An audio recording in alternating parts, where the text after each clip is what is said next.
Nakakulong na ngunya ng sarong babaying natulak subuot nin illegal na droga makalihis na maaresto sa pigkasar na buy-bust operation sa Purok 1 Barangay Kalamunding Labo, Camarines Norte mag-aalas 12:30 nin aga kanakaaging Lunes, Abril 8.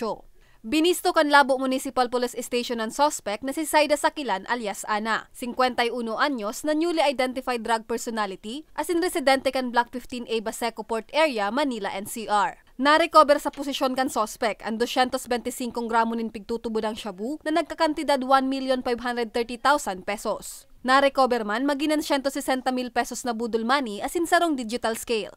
Drug operation po namin ay pinangunahan ng Regional Drug Enforcement Unit sa pagkikitulungan ng aming Drug Enforcement Unit, yung Municipal Drug Enforcement Unit, kung kaya naging positive po yung sinagawa na buy-bust dito sa suspect.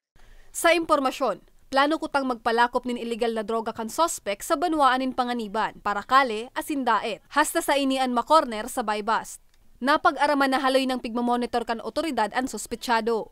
Based doon po sa sa ating asset na nasa area, pang ilang beses niya po na ito na pagdadala ng pinagbabawal na droga. So, ang atin naman pong team leader ng RPDO na si Major Emily Sibra, ang mga niya nagsagawa po ng malalim na pagmonitor sa tao.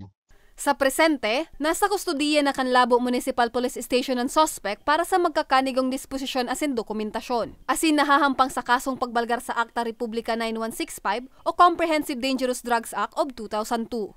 Para sa mga baretang tatak Bicol, Jennifer Polinar.